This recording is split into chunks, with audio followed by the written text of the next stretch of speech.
Olá! Sabe aquela sensação de que a vida às vezes é difícil demais? Pois é, essa é uma pergunta que no fundo todo mundo se faz, né? Hoje a gente vai mergulhar numa resposta bem interessante para isso, uma perspectiva que nos convida a olhar para os nossos próprios desafios de um jeito completamente diferente. A grande questão que fica no ar é justamente esta.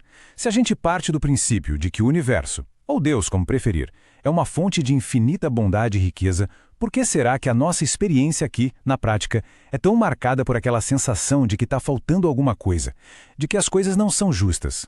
É aí que a gente entra no que parece ser um grande paradoxo. De um lado, essa crença numa providência divina, amorosa, que cuida de tudo, e do outro tem a nossa realidade do dia a dia, que é cheia de luta, cheia de perrengue. Parece que uma coisa não fecha com a outra, não é mesmo? E essas lutas aparecem de jeitos que a gente conhece muito bem. São aquelas queixas de sempre que a gente ouve por aí.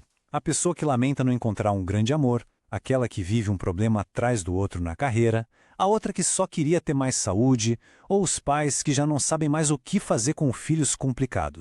E aqui está o ponto central da tensão. De um lado, a gente tem a promessa de um universo que provê tudo. Do outro, a nossa sensação constante de que algo falta. É para resolver essa aparente contradição que a análise de hoje traz uma luz bem interessante. Então vamos lá. A explicação para tudo isso começa com a gente olhando para um princípio um pouco diferente do que estamos acostumados. Em vez de pensar em sorte, azar ou privilégios, a ideia aqui é que o universo opera com base numa lei, uma lei de responsabilidade. E o ponto-chave é o seguinte: a ordem universal seria então um sistema com um propósito muito claro, que é o nosso progresso. A lógica é que cada um de nós recebe exatamente aquilo de que precisa para evoluir. Só que, claro, junto com esses dons, vem a responsabilidade. A gente tem que prestar contas de como usou tudo isso. E a mensagem é bem direta, sabe? Nenhum dom, seja a nossa inteligência, a nossa saúde, uma oportunidade, nada disso pode ser simplesmente jogado fora. Não pode ficar enterrado pela preguiça e muito menos ser usado de um jeito ruim, para prejudicar. O uso correto, segundo essa visão, é aquele que impulsiona o nosso progresso e também o de quem está à nossa volta. E é aqui que o conceito de consequência ganha um novo significado. Não se trata de um castigo divino, de jeito nenhum. É mais como um mecanismo de aprendizado. Pensa bem, é quando a gente sente a falta de alguma coisa que finalmente a gente aprende o verdadeiro valor daquele tesouro que um dia foi desperdiçado.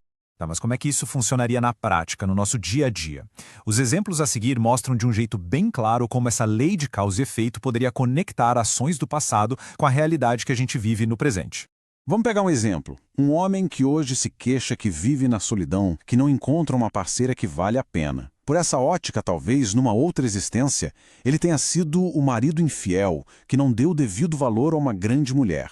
E agora? Agora ele experimenta na própria pele o vazio que um dia ele mesmo causou. Outro caso. Pensa em alguém que hoje sofre com uma doença crônica. A perspectiva aqui é que talvez no passado essa pessoa tenha tido um corpo forte, saudável, mas o desperdiçou com vícios, com excessos. A experiência de agora se torna então uma oportunidade para entender o verdadeiro valor da saúde. E um exemplo ainda mais forte: o do político corrupto que abusou da confiança das pessoas. De acordo com essa lógica, ele poderia muito bem renascer numa comunidade pobre para sentir na pele as consequências da falta de serviços básicos, aqueles mesmos serviços que ele ajudou a sucatear com a sua desonestidade. Todos esses exemplos nos levam para uma metáfora central, uma imagem que conecta tudo. Não se trata de casos isolados, entende? Mas de um mecanismo que funciona o tempo todo, um mecanismo de evolução. E esta aqui é a ideia principal: a jornada da vida é como um caminho que a gente percorre várias vezes. A cada retorno a gente o encontra exatamente como deixou da última vez. Se alguém plantou espinhos, vai encontrar espinhos. Se cultivou flores, vai encontrar um jardim. Simples assim. A conclusão que se tira disso tudo, então, é que o universo não seria arbitrário, não agiria ao acaso. Pelo contrário, seria um sistema de justiça perfeita, onde cada um de nós é totalmente responsável por construir a própria realidade. Ok, mas se essa ideia toda for verdadeira, o que isso significa para o nosso dia a dia? Bom, agora a nossa análise muda de foco. A gente sai da explicação e vai para a ação, pensando em como usar esse entendimento para construir um futuro melhor. A primeira orientação, e talvez a mais direta de todas, é parar de reclamar. A reclamação nos prende num papel de vítima passiva. A proposta é exatamente o contrário: trocar a queixa pela ação construtiva. com o entendimento de que a situação de agora pode ser apenas um eco do passado. Na prática, os passos são sobre viver o presente com dignidade, valorizar as bênçãos que já existem na nossa vida, seja a saúde, os relacionamentos, as oportunidades.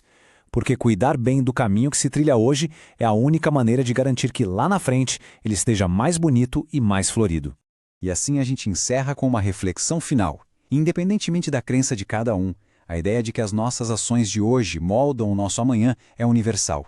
Então, a pergunta que fica é: o caminho que cada pessoa está construindo agora, com suas atitudes, palavras e escolhas, como será encontrá-lo no futuro, numa próxima jornada?